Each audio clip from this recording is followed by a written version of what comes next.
स्वागत है आप सभी का Shashi sir official YouTube channel में।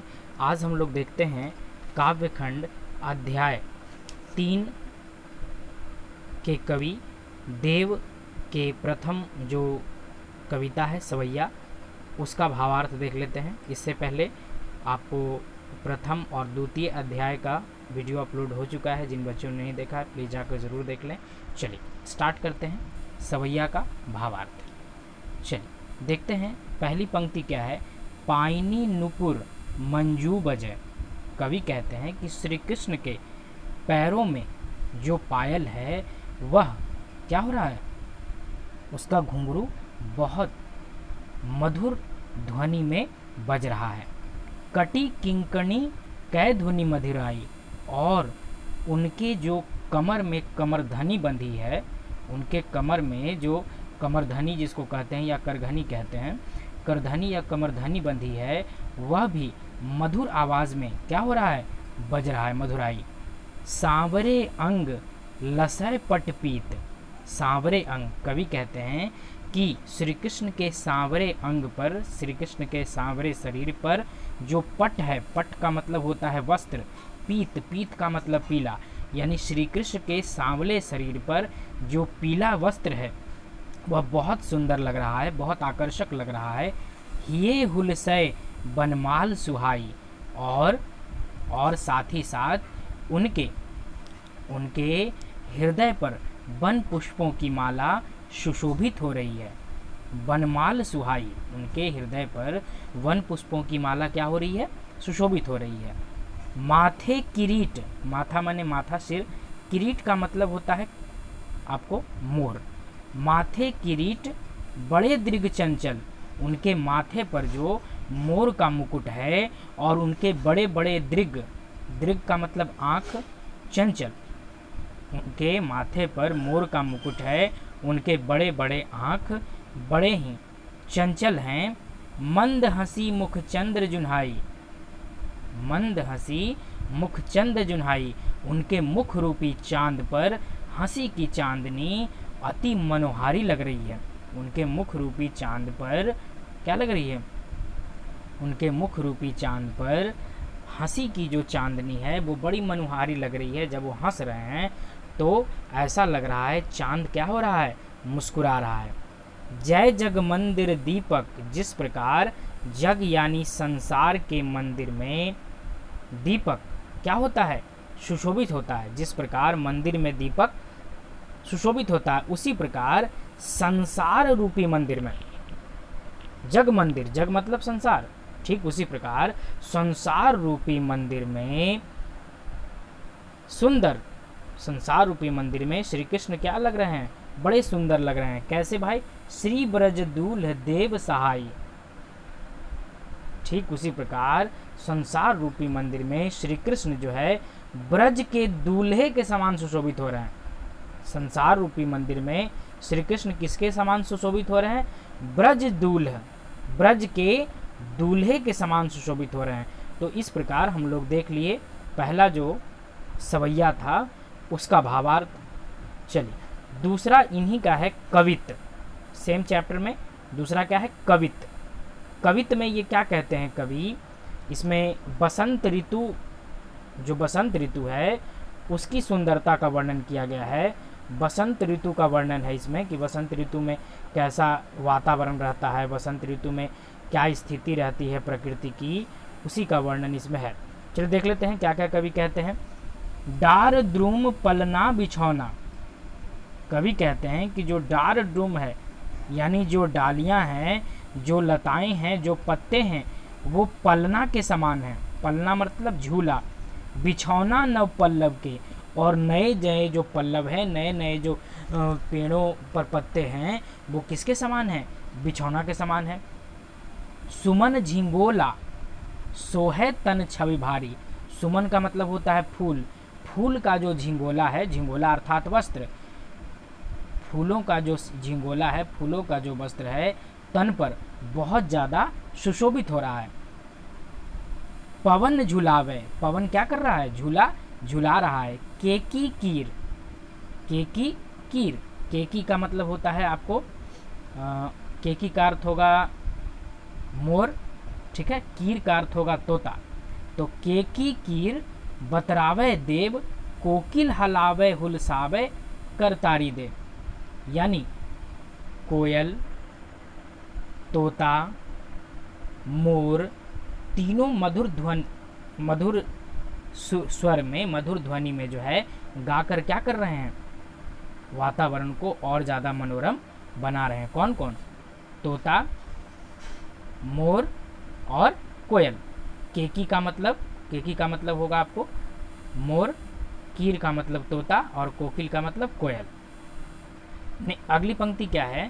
पूरित पराग सो उतारे कई करे राई नोन। ऐसा लगता है कि कमल के जो पराग कण हैं वो राई नोन, राई का मतलब राई आप सरसों पीला होता है और राई होता है काला रंग का, नोन का मतलब यहाँ नमक है।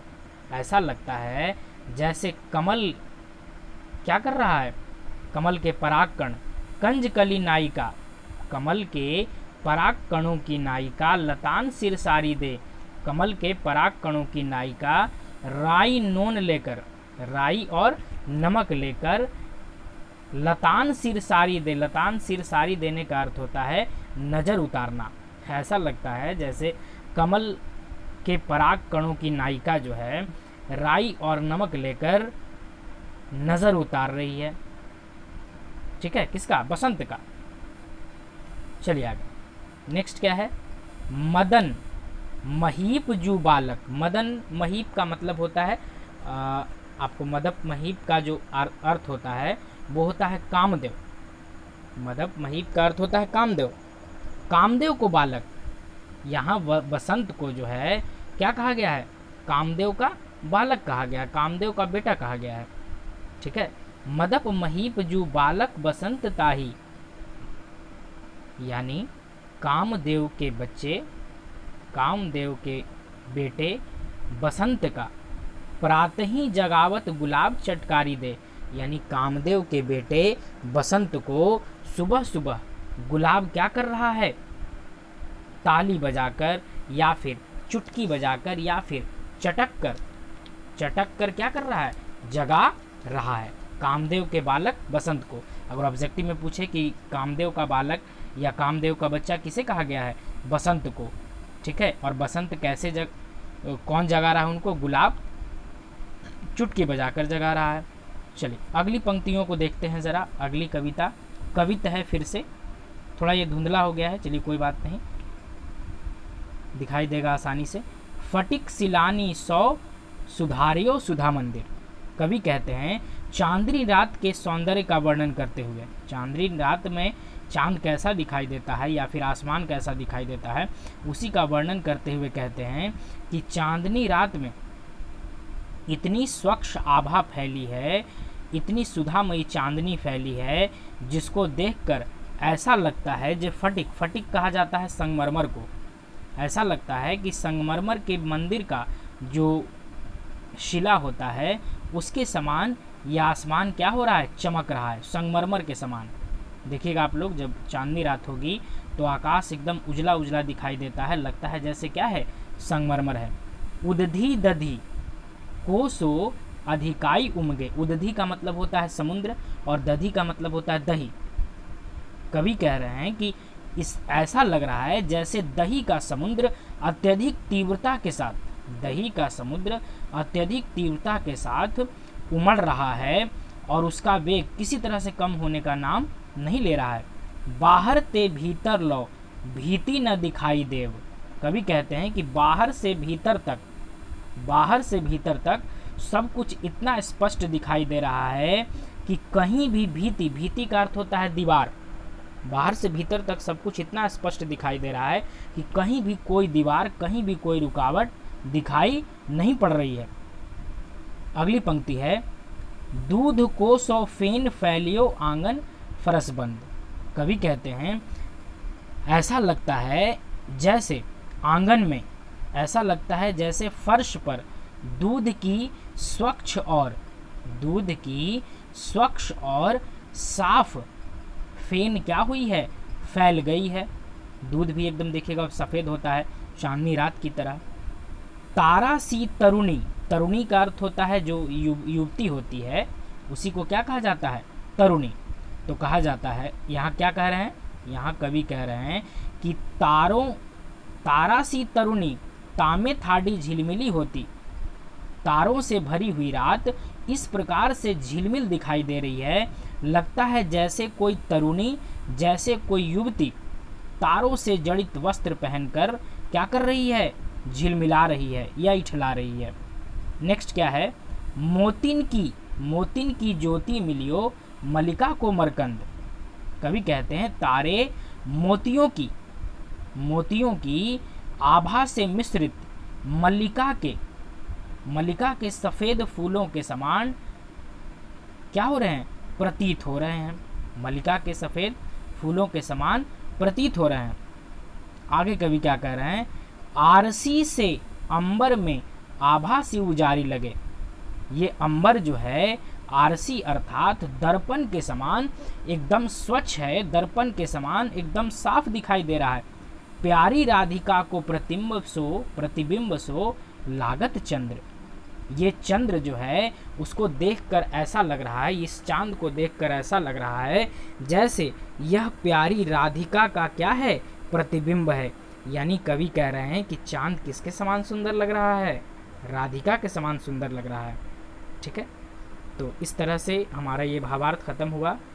तो आपको कैसा लगा ये वीडियो, प्लीज़ कमेंट में जाकर कमेंट ज़रूर करें, लाइक शेयर भी ज़रूर करें, ताकि हमें आगे भी इस तरह के वीडियोस बनाने की प्रेरणा मिले।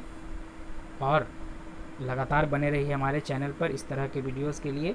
अगर आपने चैनल को अभी तक सब्सक्राइब नहीं किया तो प्लीज़ चैनल को सब्सक्राइब ज़रूर कर लें।